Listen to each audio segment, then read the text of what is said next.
살아계신 하나님, 위대하신 하나님, 우리가 주님을 높여드립니다. 주님이 우리의 왕이십니다. 주님이 우리의 주인이십니다. 우리의 인생 주님의 것입니다. 이렇게 고백하는 의미로 우리가 이 자리에 왔습니다. 아버지, 우리의 발걸음 주님 기억하여 주시고, 아버지, 우리가 저 문을 열고 들어왔던 이 마음을 붙들고 한 주를 살아가게 하여 주시고, 아버지, 다시 이 문을 열고 나갈 때 주님 지켜주시고 보호하여 주시고 인도하실 줄 믿습니다.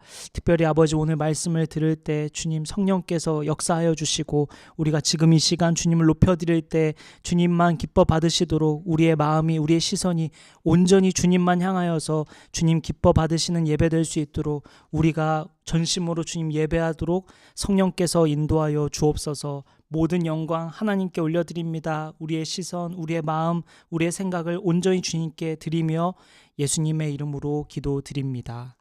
아멘.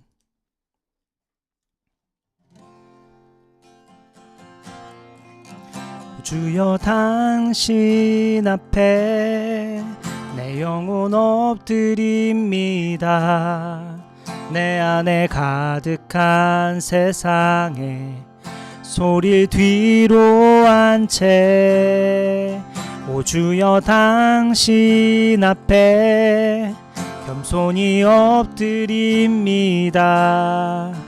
주의 말씀으로 날 채우소서. 다시 한번, 오 주여, 당신 앞에, 오 주여, 당신 앞에 엎드립니다.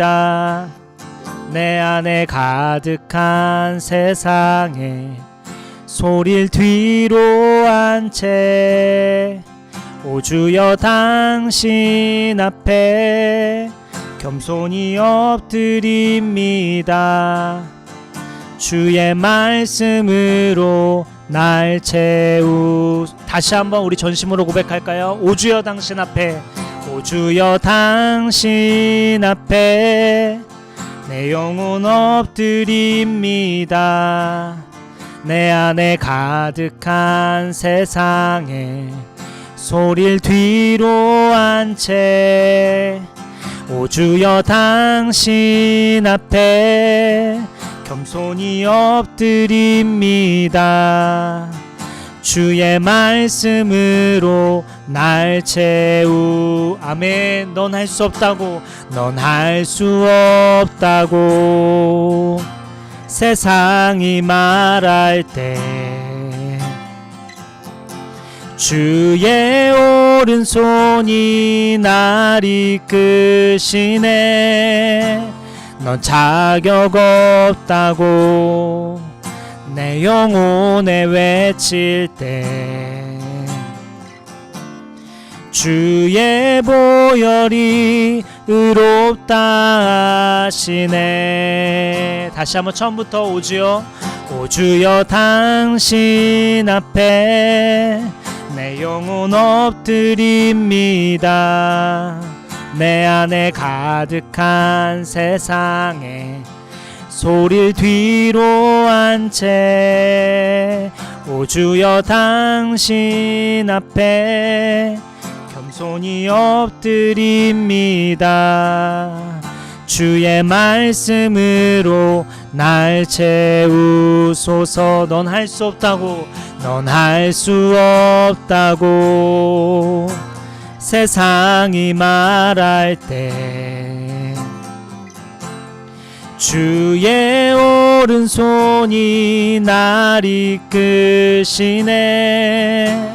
넌 자격 없다고 내 영혼에 외칠 때 주의 보혈이 의롭다 하시네. 넌 할 수 없다고, 넌 할 수 없다고 세상이 말할 때 주의 오른손이 날 이끄시네. 넌 자격 없다고 내 영혼에 외칠 때 주의 보혈이 의롭다 하시네. 우리 한 번 더 고백할까요? 오 주여 당신 앞에, 오 주여 당신 앞에 내 영혼 엎드립니다. 내 안에 가득한 세상에 소리를 뒤로 한 채 오 주여 당신 앞에 겸손히 엎드립니다. 주의 말씀으로 날 채우소서. 넌 할 수 없다고, 넌 할 수 없다고 세상이 말할 때 주의 오른손이 날 이끄시네. 넌 자격 없다고 내 영혼에 외칠 때 주의 보혈이 의롭다. 마지막으로 한 번 더 고백할까요? 넌 자격 없다고, 자격 없다고 세상이 말할 때 주의 오른손이, 주의 오른손이 날 이끄시네. 넌 자격 없다고 내 영혼에 외칠 때 주의 보혈이 의롭다 하시네. 오 주여 당신 앞에, 오 주여 당신 앞에 내 영혼 엎드립니다. 내 안에 가득한 세상에 소리를 뒤로 한 채 오 주여 당신 앞에 겸손히 엎드립니다. 주의 말씀으로 날 채우소서.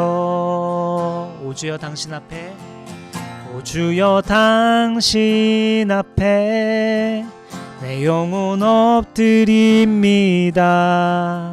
내 안에 가득한 세상에 소리를 뒤로 한 채 오 주여 당신 앞에 겸손히 엎드립니다. 주의 말씀으로 날 채우소서. 주님 듣고 계시죠? 주님 듣고 계시죠? 내 외침부터 속삭임까지 왜 이런 고난 내게 온 건지 여전히 나 알 수 없어도 주님 다 알고 계시죠. 눈물만 드릴 때에도 이름만 부를 때에도 이 자리에 함께 하시죠. 들으소서, 들으소서. 내 기도를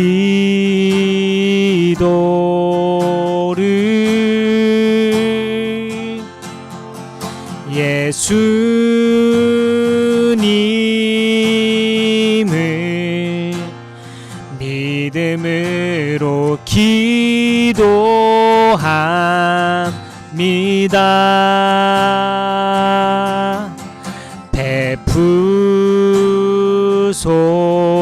베푸소서.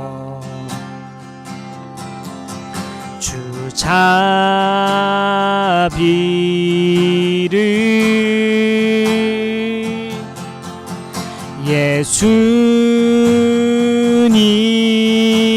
예수님의 이름으로 기도합니다.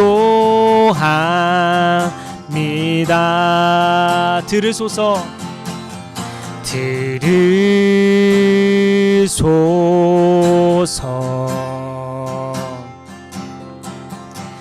내 기도를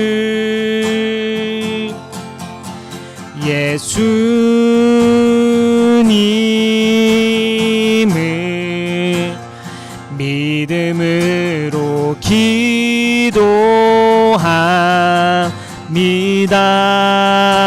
베푸소서, 베푸소서.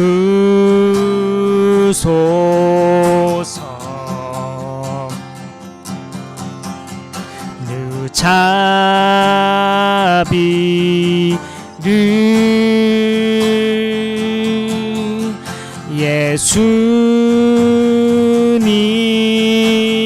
예수님의 이름으로 기도합니다. 마지막으로 한 번 더 고백합니다. 들으소서. 내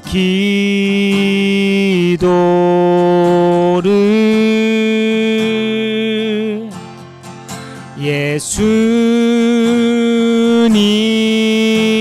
예수님을 믿음으로 기도합니다. 주님 베푸소서, 베푸소서.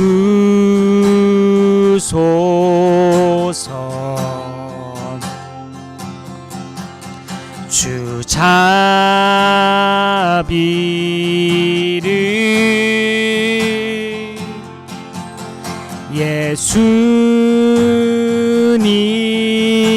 예수님의 이름으로 기도합니다. 한 번 더 할까요? 들으소서, 들으소서.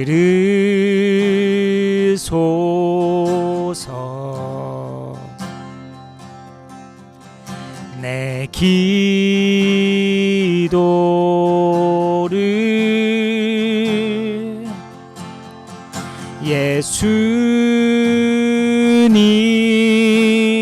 예수님을 믿음으로 기도합니다. 베푸소서, 베푸소서.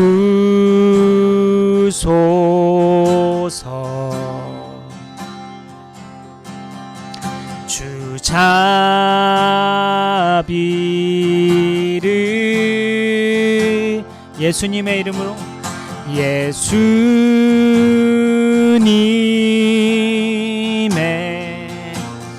이름으로 기도하. 우리 마지막으로 한 번 더 주님 들으소서, 들으소서.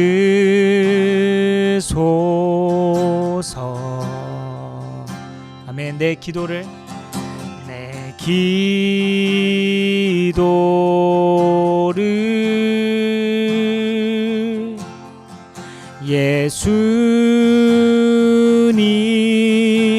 예수님을 믿음으로 기도합니다.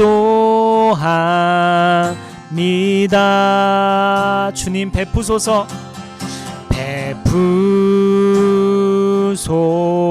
베푸소서. 주 자비를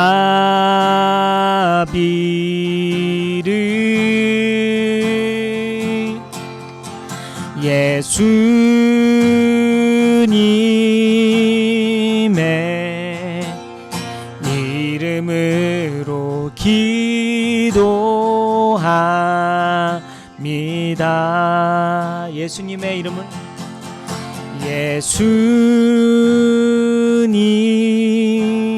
예수님의 이름으로 기도합니다.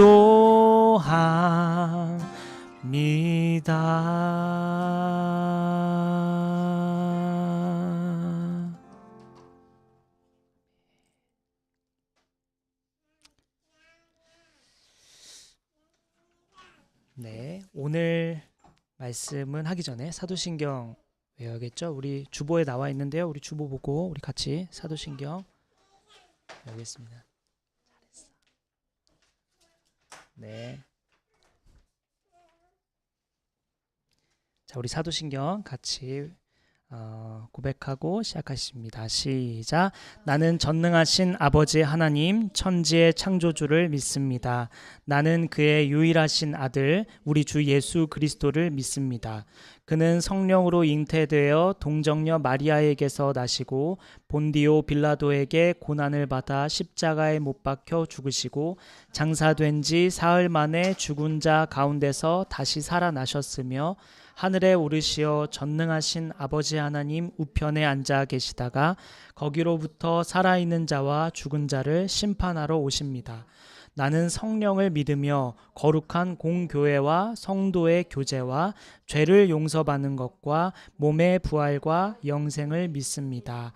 아멘. 네, 저 줄 거예요? 아니에요? 네. 네, 사사기 19장 22절부터 30절까지의 말씀입니다.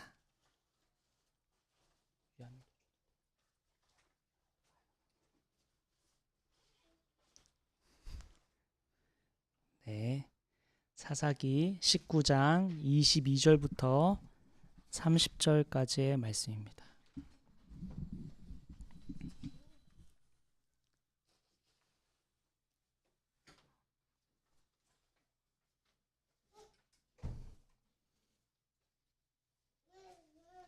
혹시 식사 주문 다 된 거죠? 주문할게요. 제가 한 절, 여러분 한 절 교독하겠습니다. 그들이 한참 즐겁게 쉬고 있을 때 그 성읍에 불량한 사내들이 몰려와서 그 집을 둘러싸고 문을 두드리며 집주인인 노인에게 소리질렀다. 노인의 집에 들어온 그 남자를 끌어내시오. 우리가 그 사람하고 관계를 좀 해야겠소. 그러자 주인 노인이 밖으로 나가서 그들에게 말하였다. 여보시오 젊은이들 제발 이러지 마시오. 이 사람은 우리 집에 온 손님이니 그에게 악한 일을 하지 마시오. 제발 이런 수치스러운 일을 하지 마시오. 여기 처녀인 내 딸과 그 사람의 첩을 내가 끌어내다 줄 터이니 그들을 데리고 가서 당신들 좋을 대로 하시오. 그러나 이 남자에게만은 그런 수치스러운 일을 하지 마시오. 노인의 말을 들으려 하지 않았다.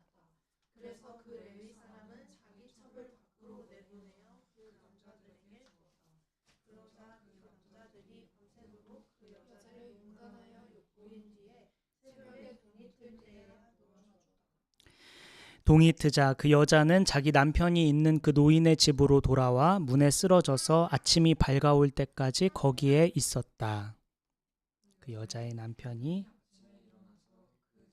문을 열고 떠나려고 나와보니 자기 첩인 그 여자가 두 팔로 문지방을 잡고 문간에 쓰러져 있었다. 일어나서 같이 가자고 말하였으나 아무 대답이 없었다. 그는 그 여자의 주검을 나귀에 싣고 길을 떠나 자기 고장으로 갔다. 칼을 가져다가 첩의 주검을 12토막을 내고 이스라엘 온 지역으로 그것을 보냈다. 그것을 보는 사람들마다 이구동성으로 말하였다. 이스라엘 자손이 이집트에서 나온 날부터 오늘까지 이런 일은 일어난 적도 없고 또 본 일도 없다. 이 일을 깊이 생각하여 보고 의논한 다음에 의견을 말하기로 하자. 아멘. 여기까지요. 오늘 말씀은 타락한 시대, 타락한 사람이라는 제목으로 우리 함께 말씀을 나누도록 하겠습니다. 오늘 본문을 살펴보기 전에 배경을 살필 필요가 있는데요. 먼저 오늘 본문 사사기 19장에는 네 곳의 지명이 등장합니다. 네 곳의 지명이 등장해요. 에브라임이라는 곳이 등장하고요. 그 다음 유다 땅 베들레헴이 등장하고 그 다음에 여부스라는 곳이 등장하는데 이 여부스는 예루살렘의 다른 이름입니다. 에브라임, 유다 땅 베들레헴, 그 다음 여부스. 이 여부스는 예루살렘의 다른 이름이에요. 그리고 마지막 베냐민 지파의 땅 기브아가 등장합니다. 베냐민 지파의 땅 기브아. 이렇게 네 개의 지명이 등장해요. 오늘 나오는 지명들은 다 의미 있는 장소들입니다. 먼저 에브라임은 여호수아가 가나안 정복을 마친 후에 실로라는 곳에 하나님의 성막을 세웠는데 이 실로가 바로 에브라임 지파의 영토에 속해 있었습니다. 에브라임은 사사시대 당시 이스라엘의 종교적 중심지 역할을 했던 곳입니다. 의미 있는 장소죠. 또 유다 땅 베들레헴은 우리에게 익숙하죠. 훗날 다윗 왕이 태어날 곳이고요. 더 많은 시간이 흐르면 예수 그리스도께서 탄생하시는 곳이 바로 유다 땅 베들레헴입니다. 그리고 여부스라는 불리는 예루살렘은 예배와 통치의 중심지이죠. 예루살렘은 예배와 통치의 중심지입니다. 마지막 기브아는 이스라엘의 초대왕 사울의 고향입니다. 기브아는 사울 왕의 고향이에요. 자, 이렇게 지금 이 네 지명은 다 의미 있는 곳입니다. 아주 성경적으로 매우 주목해봐야 할 장소이기도 하죠. 우리는 이렇게 의미 있는 장소에서 일어나는 타락을 보고 있는 겁니다. 우리는 어느 장소에 가면 마음과 태도가 달라지죠. 예를 들어 교회 공동체 앞에 우리가 이렇게 앉아 있을 때는 말이나 행동을 조심하게 되고, 직장에 있을 때는 우리가 튀지 않으려고 조심하게 되죠. 장소가 주는 의미가 있고요. 장소가 주는 기능이 있는 것입니다. 그런데 오늘 본문에 나타난 장소들은 타락해 버렸습니다. 그 기능을 잃어버렸죠. 장소가 어떠하든지 타락해 버린 것입니다. 지금 우리가 본 4개의 지명은 사실 의미 있는 장소인데 그 장소가 타락해 버립니다. 마치 오늘 우리가 모인 이곳, 이 장소, 예수 믿는 교회가 범죄 현장이 되어버린 것과 같은 의미를 갖습니다. 오늘 본문은 그것을 말해주고 있는 거예요. 자, 그리고 우리가 읽지 않은 본문 19장 배경을 간단하게 살펴보면 좋겠는데, 사사기 19장 1절만 잠깐 한번 보죠. 사사기 19장 1절입니다. 사사기 19장 1절 같이 읽을게요. 시작. 이스라엘에 왕이 없던 때에 한 레위 남자가 에브라임의 산골에 들어가서 살고 있었다. 그는 유다 땅의 베들레헴에서 한 여자를 첩으로 데려왔다. 사사기는 마지막 장에 이르기까지 당시 얼마나 시대가 어두웠는지, 마지막 장을 거듭하면 거듭할수록 얼마나 사람들이 타락했는지 점진적으로 볼 수 있다고 했죠. 그 민낯이 드러난다고 했습니다. 지난주보다 오늘 본문이 더 타락한 장면을 보여주고 있는데요. 지난주에도 레위 청년이 등장했었는데 오늘 그동안 등장했던, 지난주까지 등장했던 레위 청년과 오늘 또 다른 레위 사람입니다. 레위 사람은 첩이 있었다고 방금 우리 본문 읽어보니까 그랬어요. 그 첩이 무슨 일인지 모르겠지만 자기 친정집으로 돌아갑니다. 4개월이 흘러 남편은, 그 레위 남자는 여자의 마음을 달래기 위해, 첩의 마음을 달래기 위해 첩의 집으로 찾아가요. 거기서 장인이 레위 사람을 기분 좋게 맞아들입니다. 장인어른이 레위 사람을 붙들면서 집에 가지 말고 더 있다가 하는 바람에 3일 동안 함께 먹고 마시면서 머물렀고, 또 4일째 되는 날 가려고 하니까 또 붙잡고, 5일째 되는 날 또 든든히 먹고 좀 쉬다 가라 하는데 5일째부터는 그냥 집에 가겠다고 하고 떠납니다. 식사를 대접받은 레위 사람과 이제 첩은 종과 함께 길을 나서는데요. 자신의 첩과 종과 나귀 2마리를 데리고 돌아가는 길에 갑자기 날이 어두워져요. 시간이 많이 흐른 거죠.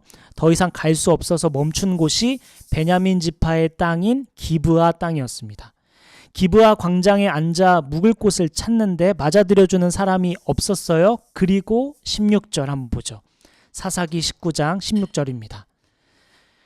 레위 사람 가족이 지금 집으로 돌아가는, 에브라임이라는 집으로 돌아가는 길에 날이 어두워져서 묵을 곳이 필요했는데 그 기브아 땅에서 자기를 재워주는 사람이 없었어요. 19장 16절 같이 읽죠. 시작. 마침 그때 해가 저물어 밭에서 일을 마치고 돌아오는 한 노인이 있었다. 그는 본래 에브라임 산간 지방 사람인데 그때 그는 기브아에서 살고 있었다.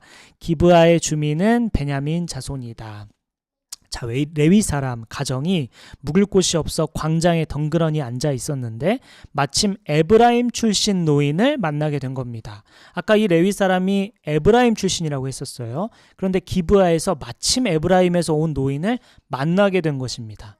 이런 장면을 보면 의도적으로 지금 이것을 보여주고 있는 건데요. 이렇게 어두운 시대에도 하나님은 쉬지 않으신다는 것입니다. 어두운 시대에도 어두운 상황에도 하나님은 여전히 일하고 계신다는 것을 이 장면을 통해 보여주고 계시는 것입니다. 오늘 본문을 살피면서 우리는 이 시대가 얼마나 어두웠고 얼마나 타락했는지 돌아볼 텐데 방금 읽은 16절에서 우리는 이 어두운 상황에서도 불구하고 하나님은 일하고 계시는구나 라는 것을 꼭 기억하면 좋겠습니다. 오늘 우리 삶이 낙심되고 어둡고 혼란 속에 있더라도 하나님은 쉬지 않고 일하시고 사람들이 타락하고 사람들이 하나님을 떠남에도 불구하고 하나님은 여전히 성실하게 하나님의 일하심이 멈추지 않고 우리에게 미치고 있다는 것을 꼭 기억해야 합니다. 자, 레위 가족이 노인 덕분에 묵을 곳을 얻게 됐어요. 노인은 레위 가족의 나귀에게 먹이도 주었고 씻을 물도 주고 또 사람들이 먹고 마실 수 있도록 음식도 대접해 줍니다. 평안하게 쉼을 누리고 있는데 사건이 터지죠. 이제 본문 말씀을 살피면서 시대가 얼마나 어두웠는지 당시 사람들이 얼마나 타락했는지 살피면서 혹시 오늘 우리도 타락의 길을 걷고 있지 않은지 점검하면 좋겠습니다. 타락한 증거 3가지, 타락한 사람 3가지 살펴볼 텐데요. 먼저 타락한 증거 첫째는 질서 거부입니다. 첫째는 질서 거부입니다. 타락한 사람들의 특징, 타락한 증거, 타락한 모습 첫째는 질서 거부입니다. 오늘 본문 22절 한번 볼게요. 오늘 본문 22절 함께 읽죠. 시작. 그들이 한참 즐겁게 쉬고 있을 때에 그 성읍에 문을 두드리며 그 집주인인 노인에게 소리 질렀다. 남자를 끌어내시오. 우리가 그 사람하고 관계를 좀 해야겠소. 자, 평안히 쉼을 누리고 있는데 불량한 사내들이 몰려왔어요. 이 불량한 남자, 이 남자를 뜻하는 이 불량한 남자는 히브리어 원어로 보면 에노시 이렇게 써 있는데요. 에노시란 죽을 수밖에 없는 존재라는 의미입니다. 이들은 깊은 영적에 빠져 있었고 사악한 죄인들이었던 걸로 추정됩니다. 이 사람들은 죽을 수밖에 없는 존재, 너무 죄에 깊이 빠져 있는 사람들이었어요. 그런데 이 불량한 남자들이 노인의 집에 몰려와서 레위 남자를 끌어내달라고 말하고 있죠. 그리고는 그 레위 사람하고 관계를 하겠다고 합니다. 여기서 관계하다라는 의미는 우리가 잘 알고 있듯이 히브리어로 야다라고 쓰여 있는데요. 이와 똑같은 장면, 똑같은 언어가 창세기 19장에 등장합니다. 똑같은 장면이 창세기 19장에 똑같이 드러나는데 창세기 19장에 보면 소돔과 고모라 이야기가 나옵니다. 당시 소돔과 고모라 지역에 사람들의 죄가 너무 심각해서 하나님께서 그 땅에 불을 떨어뜨리죠. 소돔과 고모라 땅의 죄가 얼마나 심각했는지 보여주는 장면이 창세기 19장 5절에 나오는데요. 창세기 19장 5절 잠깐 한번 보죠. 창세기 19장 5절 말씀 한번 잠깐 보겠습니다. 소돔과 고모라는 아주 유명하고 우리가 많이 익숙하죠. 그곳이 얼마나 타락했는지 하나님께서 하늘에서 불을 내릴 수밖에 없는 상황이었어요. 그런데 그게 얼마나 죄된 상황이었는지 보여주는 장면이 창세기 19장 5절에 드러납니다. 창세기 19장 5절 한번 같이 읽죠. 시작. 그들은 롯에게 소리쳤다. 오늘 밤에 당신의 집에 온 그 남자들이 어디에 있소? 그들을 우리에게로 데리고 나오시오. 우리가 그 남자들과 상관 좀 해야 하겠소. 지금 똑같은 장면이죠. 창세기 19장 5절에서 남자들과 상관하겠다 할 때 이 상관이 히브리어로 야다라고 쓰여 있습니다. 그리고 오늘 본문 사사기 19장 22절에 그 남자와 관계하겠다 할 때 관계가 야다입니다. 이것은 명백하게 집단 동성 강간을 원하고 있는 장면이죠. 하나님은 소돔과 고모라에게 심각하게 만연한 죄가 무엇인지를 고모라와 소돔과 얼마나 죄가 만연했는지를 보여주시는데 동성간 성행위를 조명하고 계셔요. 오늘 본문에서도 마찬가지입니다. 사사기 시대 사람들이 얼마나 타락했는지를 보여주는 이야기로 동성간 성행위를 보여주고 계신 거죠. 동성애는 죄다라는 것을 말하는 것도 있지만 그보다 더 큰 개념으로서 창조 질서에 대한 도전, 창조 질서를 거부하는 것을 지적하고 계신 것입니다. 하나님은 여자와 남자를 창조하셨죠. 그리고 창세기 2장 24절에 보면 남자와 여자의 한 몸 연합으로서 결혼 제도를 제정하십니다. 성에 대한 하나님의 설계, 하나님의 계획, 하나님의 질서를 명확히 보여주시는 장면입니다. 또한 인간에게, 사람에게 생육하고 번성하라 라는 하나님의 명령 또한 이성애적 패러다임과 본질적으로 연결되어 있죠. 성경 하나만 또 찾아볼게요. 하나님의 법, 하나님의 뜻이 밝히 적힌 레위기에 성관계에 대한 규례가 나오는데요. 레위기 18장 22절 말씀 한번 보겠습니다. 레위기 18장 22절입니다. 레위기 18장 22절. 이 부분 같이 읽을까요? 시작. 너는 여자와 교합하듯 남자와 교합하면 안 된다. 그것은 망측한 짓이다. 하나님은 동성애 행위를 명시적으로 금지하고 있고 이는 가증한 일이다, 망측한 일이다 라고 규정하고 있죠. 이것이 하나님이 제정하신 질서입니다. 하나님의 창조 원리이면서 하나님의 법이죠. 우리 하나만 더 볼까요? 성경 하나만 더 볼게요. 로마서 1장 26절부터 27절입니다. 로마서 1장 26절 27절입니다. 네, 로마서 1장 26절 27절입니다.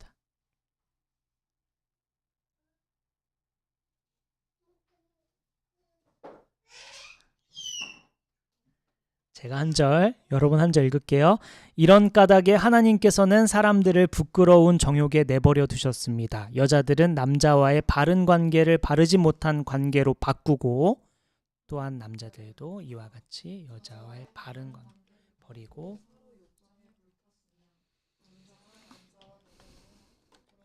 하게 되었습니다. 그래서 그들은 그 잘못에 마땅한 대가를 스스로 받았습니다. 로마서 1장 26절을 영어 성경으로 보면 natural function 이렇게 써 있거나 against nature 이렇게 표현하고 있습니다. 자연적인 기능 혹은 자연에 거스르는 이란 표현을 볼 수 있죠. 자, 다시 오늘 본문으로 돌아와 타락한 시대를 보여주면서 동성행위, 게다가 집단 강간을 보여주고 있는데요. 단순히 동성애가 죄였다, 집단 강간이 죄였다 이것만을 의미하는 것이 아니라 이것도 포함하면서 결국 하나님의 질서, 하나님의 순리, 하나님의 계획에 도전하는 것을 지적하고 있는 것입니다.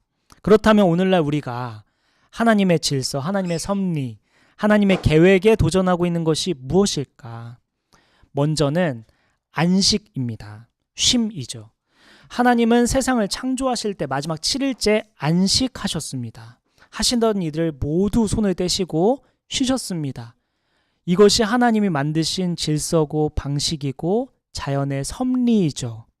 하나님은 우리가 멈추길 원하십니다. 일주일 중 적어도 하루는 손 놓길 원하시죠. 그래서 경건한 유대인들은 믿음으로 안식일을 철저하게 지키죠. 오늘날 우리는 이 정신을 잃어버렸습니다. 우리 한국교회가 부흥하던 시기 당시에 경건했던 그리스도인들은 주일날 쇼핑도 안 했다는 거 알고 있죠. 물론 우리가 똑같이 행동해야 하는 것은 아니지만 그 정신을 배울 필요는 있습니다. 우리는 하나님의 방법, 하나님의 섭리, 하나님의 질서, 안식이라는 하나님의 방식에 혹시 거스르고 있지는 않을까? 또 우리 몸은 성령님이 거하시는 성전이라 했습니다. 우리 몸은 하나님이 만드셨죠. 우리에겐 우리 몸을 잘 관리할 책임이 있습니다. 그러니 우리 몸을 학대하거나 방치하는 것 또한 하나님의 질서를 거스르는 거라 볼 수도 있겠습니다. 건강을 해칠 정도로 먹고 마시거나 몸에 무리가 될 정도로 일에 빠지거나 이 모든 것은 하나님의 섭리, 하나님의 질서, 하나님이 만드신 자연스러움으로부터 거스르는 행동들이죠. 자연스러움. 아까 우리 로마서 1장 26절에 영어 성경으로 보면 알 수 있었던 장면이죠. 자연스러움으로부터 거스르는 행동들. 이것이 하나님이 타락한 사람들을 지칭할 때 보여주는 모습들입니다. 또 뭐가 있을까? 무엇보다 근본적으로 일상 속에서 하나님의 주권을 인정하지 않고 내가 내 삶의 주인이 되어 내 마음대로 살아가려는 모든 시도가 창조 질서와 섭리를 거스르는 행위라고 볼 수 있겠죠. 그러니 우리가 하나님의 질서, 하나님의 섭리, 하나님이 만드신 자연스러움에서 벗어나는 거스르는 행위들이 뭐가 있을지 돌아볼 필요가 있겠습니다. 계속해서 본문을 통해 타락한 사람들의 열매, 타락한 증거, 타락한 사람들은 어떤 모습을 보였을까? 첫째는 질서 거부였어요. 둘째는 자기 사랑입니다. 자기 사랑입니다. 오늘 본문 25절을 한번 볼게요. 25절 말씀 함께 보겠습니다. 오늘 보면 25절 말씀 우리 같이 읽을까요? 시작. 그러나 그 불량배들은 노인의 말을 들으려 하지 않았다. 그래서 그 레위 사람은 자기 첩을 밖으로 내보내어 그 남자들에게 주었다. 그러자 그 남자들이 밤새도록 그 여자를 윤간하여 욕보인 뒤에 새벽에 동이 틀 때에야 놓아주었다. 노인 집에 불량배들이 찾아와 남자를 끌어내달라고 하니까 본문 24절의 노인은 처녀인 자기 딸과 레위 남자의 첩을 줄 테니까 남자에게만은 수치스러운 일을 하지 말라고 말합니다. 그런데 불량배는 노인의 말을 듣지 않았었죠. 이 장면도 참 이해가 안 돼요. 자기 딸보다 레위 사람이 더 소중하다는 말인가. 게다가 레위 사람이랑 같이 온 첩을 내준다고 하다니 자기 첩도 아니면서 어떻게 그런 말을 할 수 있을까. 이러한 상황에 가장 비겁하고 비열한 사람은 레위 사람이죠. 자기 첩을 밖으로 내보내서 그 불량배들한테 줍니다. 불량배들은 더러운 정욕을 못 참고는 레위 사람의 첩을 밤새 욕보이죠. 본문 26절을 보면 그 여인은 자기 남편이 있는 노인의 집으로 돌아와 풀려나고 나서 집으로 들어와 문을 열려다가 쓰러지고 맙니다. 그리고 27절을 보면 남자가 길을 떠나려고 문을 열죠. 여인을 찾으려고 아침에 문을 연 게 아니라 노인의 집을 떠나려고 문을 열었다고 써 있습니다. 얼마나 무정하고 얼마나 파렴치합니까? 문을 열어보니 자기 첩인 여인이 문지방을 잡고 쓰러져 있었죠. 죽은 것입니다. 이 레위의 첩, 이 여인은 어떤 여인인가요? 레위 사람이 처음에 우리 아까 1절 봤을 때 첩을 데리러 직접 장인어른 댁에 찾아갔었죠. 장인어른은 바로 떠나지 못하도록 붙잡아서 5일 동안 있게 했다고 했습니다. 왜 그랬을까요? 본문에 보면 장인어른은 든든히 배를 채우게 하고 하룻밤 자고 가라고 하면서 막 맛있는 걸 대접해주고 잠자리를 편안하게 해줬어요. 5일 동안 잡아두었죠. 사위가 좋아서였을까? 당연히 아닙니다. 딸을 떠내보내고 싶지 않아서 5일 동안 잡아두고 있었던 거죠. 딸과 헤어지는 게 싫어서 따뜻한 밥 차려주려고 하룻밤 더 묵고 가려고 조금이라도 더 같이 있으려고 딸을 보내지 않았던 것입니다. 이 장면을 왜 성경에서 기록했을까요? 왜 5일 동안 그 집에 머물게 했다는 것을 기록했을까요? 레위의 첩, 이 여인이 한 가정에서 사랑받는 딸이었음을, 귀중하고 소중한 생명이었음을 조명하고자 한 겁니다. 지금 이 레위, 얘가 한 행동이 얼마나 파렴치하고 얼마나 악한 행동이었는지, 이 딸이 얼마나 귀중한 사랑받는 딸이고 이 아빠가 얼마나 딸을 애지중지 키웠는지를 보여주기 위해 이 장면 이전에 사사기 19장 초반에 5일 동안 장인어른이 자꾸 잡아두었던 장면을 보여주었던 것입니다. 얼마나 소중하고 얼마나 사랑스러운 딸이었는지. 그런데 방금 보니까 이 레위 사람은 사람 귀한 줄 모르고 미쳐가지고 자기 살겠다고 첩을 불량배한테 넘겼죠. 그릇된 자기 사랑입니다. 그릇된 자기 보호죠. 이것이 타락한 사람의 가장 큰 특징이라고 볼 수 있겠습니다. 예수님은 하나님의 말씀을 두 말로 요약하셨죠. 첫째는 하나님 사랑, 둘째는 이웃 사랑이었어요. 이웃을 자기 몸처럼 사랑하라고 했습니다. 이웃을 사랑할 때 자기를 사랑하듯이 타인을 사랑하라고 하셨어요. 이웃 사랑, 타인을 어떻게 사랑하는 것인지, 자기 몸처럼 사랑하는 게 뭔지 예수님께서 직접 보여주십니다. 십자가에 달리셨죠. 십자가에서 죽으셨어요. 그것이 예수님이 보여주신 사랑입니다. 가르쳐주신 사랑이에요. 성경적 사랑, 예수님의 사랑은 자기를 내어주는 사랑입니다. 오늘 본문의 레위 사람은 정확히 반대로 했죠. 나를 내어주는 게 아니라 첩을 내어주었습니다. 예수님의 사랑은 남을 내어주는 게 아니라 자기를 내어주는 사랑이었어요. 그런데 레위 사람은 남을 내어줍니다. 하나님이 가르쳐 주신 사랑, 예수님이 보여주신 사랑은 타인을 내어주는 게 아니라 자기를 내어주는 사랑이죠. 오늘날 우리도 이 레위처럼 살고 있지는 않을까? 나를 사랑하고 나를 보호하고 나에게 주목하느라 타인을 보지 못하는 삶, 심지어는 나를 위해 타인을 이용하는 삶, 우리가 이렇게 살고 있지는 않을까? 예를 들어 직장에서 내가 살기 위해 책임을 전가하는 것, 아니면 내가 좋은 사람이 되기 위해서 남 탓하는 경우, 가정에서는 어떻게 나타날 수 있을까요? 가족들을 감정 쓰레기통처럼 여기는 경우를 예로 들 수 있겠죠. 자신의 감정을 해소하는 것이 우선되어서 가족의 정서적 안전을 해치고 가족을 희생시키는 경우가 있겠습니다. 이것은 일상 관계에서도 마찬가지죠. 내 시간과 내 에너지를 지키기 위해서 타인을 희생시키는 경우가 있겠습니다. 예수님은 자기를 내어주셨습니다. 레위는 타인을 내어줬습니다. 이것이 타락한 사람의 특징이죠. 오늘 우리는 예수님처럼 나를 내어주고 있을까? 아니면 레위처럼 타인을 내어주고 있을까? 자기 사랑은 필요하지만, 자기를 건강하게 사랑하는 것은 중요하지만, 그릇된 자기 사랑, 타락한 자기 사랑은 결국 남을 희생시키게 만듭니다. 남을 곤란하게 만들고요, 남을 불편하게 만들죠. 그러니 우리는 레위 사람처럼 다른 타인을 내어주고 있는지, 예수님처럼 나를 내어주고 있는지 돌아보면 좋겠습니다. 자, 이제 마지막인데요. 타락한 시대, 타락한 사람의 특징. 첫째는 질서를 거부하고, 둘째는 그릇된 자기를 사랑하는 거였습니다. 마지막 셋째는 진실 왜곡입니다. 당시 시대의 타락한 장면, 세 번째는 진실 왜곡입니다. 오늘 본문 29절 말씀 한번 볼게요.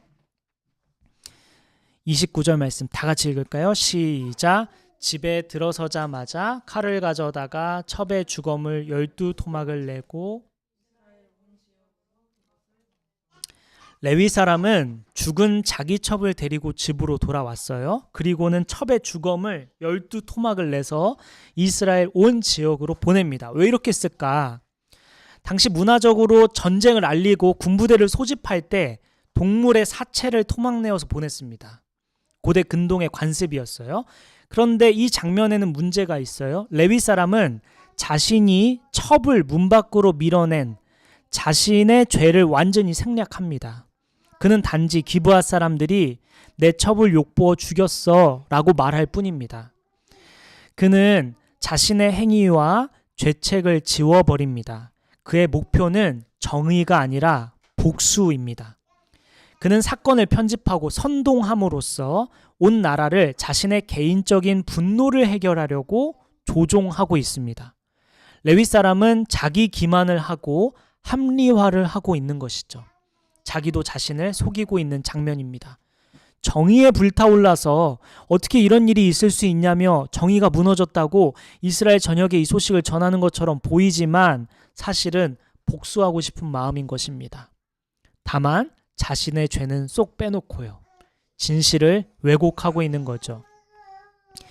이런 타락한 장면, 이렇게 진실을 왜곡하는 장면은 성경에 자주 등장하는데요. 예를 들어 창세기 3장에 아담과 하와가 죄를 짓고 나서 아담이 하와 때문에 죄 지었어요 탓하는 장면을 보면 알 수 있습니다.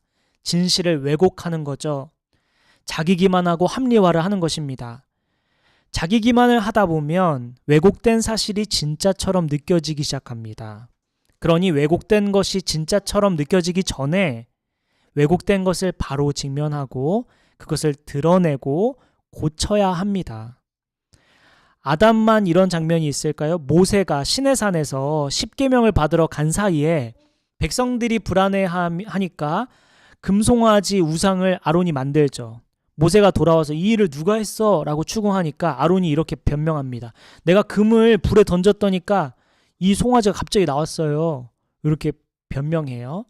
자신의 책임을 최소화하고 어쩔 수 없이 제사를 드렸다는 말.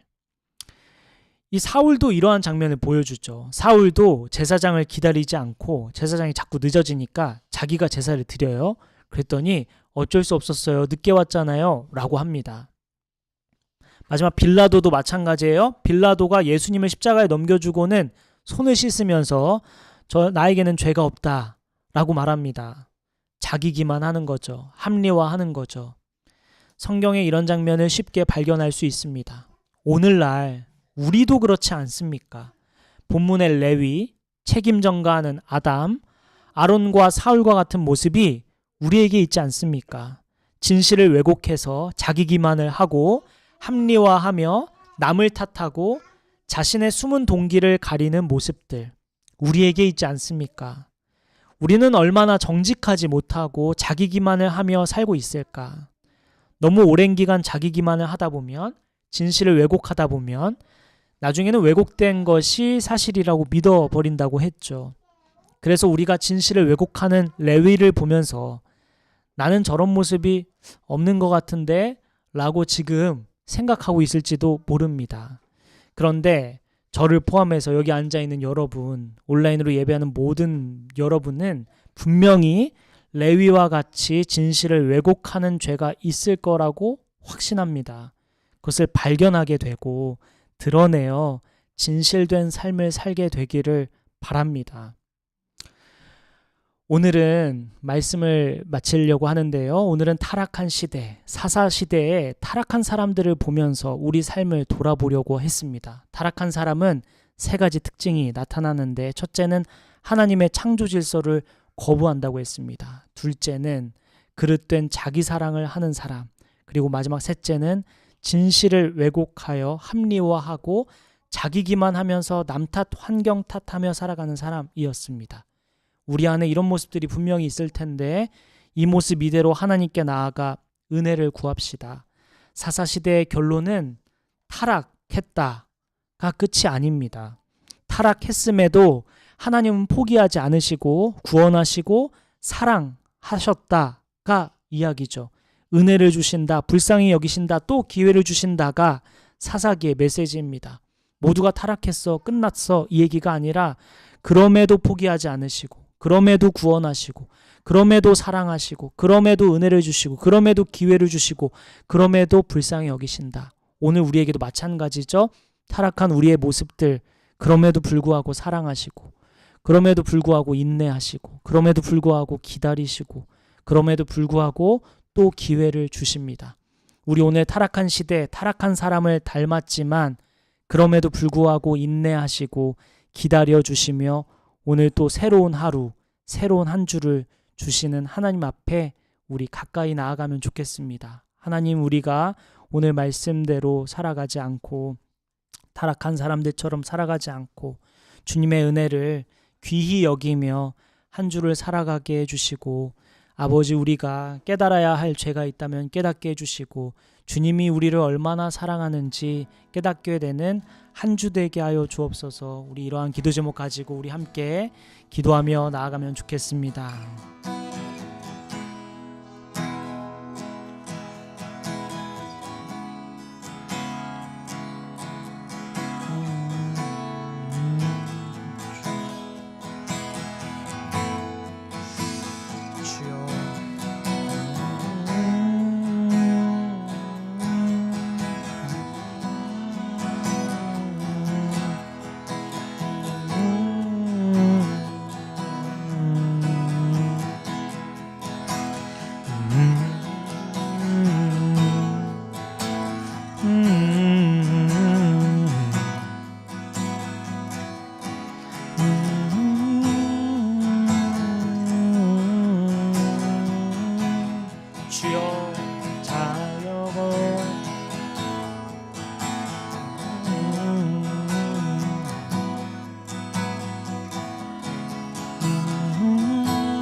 우리 마지막으로 기도하고 마칠 텐데, 우리 기도할 때 여러분 개인 기도 제목 가지고 나아가지만 우리 서로의 기도 제목을 위해서 예수님의 사랑은 타인을 내어주는 게 아니라 나를 내어주는 거라고 했죠. 우리 혹시 더 마음이 가는 우리 지체들 중에 기도하고 싶은 사람을 위해 기도하고요. 특별히 우리 윤지와 유아미를 위해서 기도합시다. 우리 함께 우리에게 주시는 동일한 은혜를 우리 윤지와 유아미에게도 내려주시고 또 저 가정을 축복하여 주셔서 우리에게 좋은 모델이 되어주고 있는데 저 가정이 계속해서 하나님의 은혜로 자라가고 보호하여 주시고 위로하여 주시고 은혜를 마음껏 부어달라고 우리 윤지와 유아미와 윤지 가정 가운데 함께 해달라고 우리 꼭 같이 기도하고요. 우리 서로를 위해 기도하고 마치면 좋겠습니다. 기도하겠습니다. 아버지 주여 주여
아버지 주여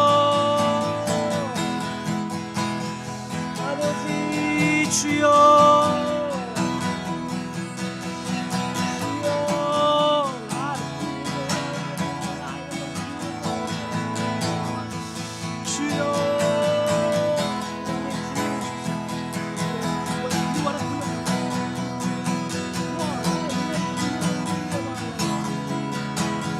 아버지 주여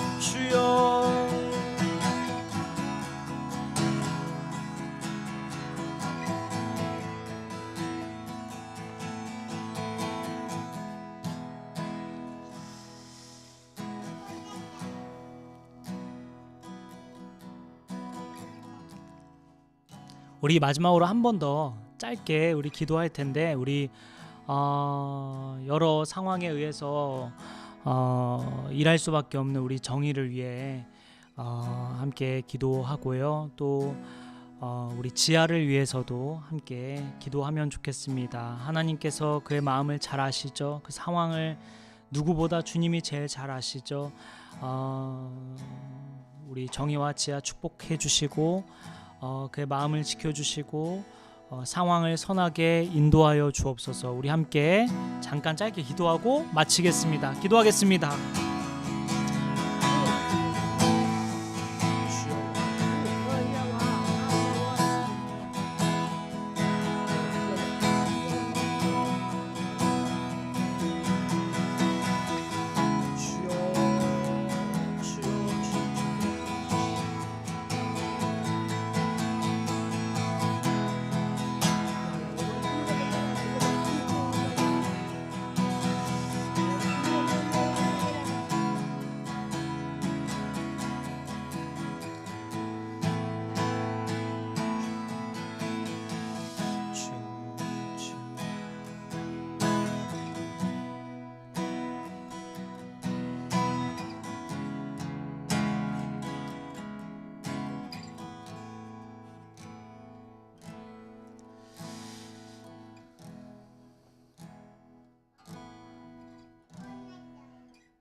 살아계신 하나님, 왕이신 하나님, 위대하신 하나님, 우리가 주님 앞에 서서 이렇게 예배합니다. 아버지, 오늘 우리에게 주신 말씀 마음에 새깁니다. 성령께서 이번 주 중에 이 말씀이 생각나게 하여 주셔서 우리가 혹시 이 레위 사람처럼 타락한 모습으로, 이 사사시대 사람들처럼 타락한 모습으로 살아가고 있지는 않은지 깨닫게 하여 주시고, 또 하나님께서 하시고자 하는 말씀은 넌 타락했다, 넌 자격 없다, 너는 희망이 없다, 이런 메시지가 아니라 그럼에도 불구하고 내가 기회를 주고, 그럼에도 불구하고 사랑하고, 그럼에도 불구하고 구원하고, 그럼에도 불구하고 너는 내 것이다 라고 하시는 말씀을 하시고자 우리에게 이 메시지를 준다는 것을 우리가 동시에 잊지 않고, 우리가 이번 한 주 주님의 은혜를 마음껏 누리며 경험하며 살아갈 수 있도록 주님 축복하여 주옵소서. 성령 충만케 하여 주시고 우리 마음을 지켜서 이번 한 주 각자의 자리에서 열심히 살아갈 텐데, 우리가 무엇보다 마음을 지키고 생각을 지켜서 빠르게 돌아가고 정신없이 우리의 혼을 빼놓는 이 세상 속에서 우리가 잘 지켜, 우리가 잘 서서 주님 앞에 나아가는 우리 모두 되게 하여 주옵소서. 우리 한 주의 삶을 주님 손에 올려드립니다. 선하게 인도하실 주님 찬양 올려드리며, 우리의 길이요 진리요 생명이신, 우리를 위하여 죽으시고 다시 사신 우리의 왕이신 예수님의 이름으로 기도드립니다. 아멘. 축도하겠습니다. 이제는 우리 주 예수 그리스도의 은혜와 하나님의 크신 사랑과 성령님의 감화 감동 교통 역사하심이 한 주 동안 우리의 삶을 돌아보고 우리 안에 죄를 발견하고 주님 앞에 드러내며 이 모습 이대로 받으시는 주님께 감사와 찬양 올려드리고, 주님의 사랑을 깊이 깨닫는, 우리의 죄를 깨달으면 깨달을수록 더 깊이 주님의 사랑을 깨닫는 이번 한 주가 되기를, 또 그렇게 될 수 있도록 우리가 말씀 앞에 서고 기도하기로 결단하는 저와 여기 모인 성도들과 온라인으로 예배하는 모든 성도들 머리 위에 지금부터 영원까지 함께 해주시기를 간절히 기도하며 축원하옵나이다. 아멘.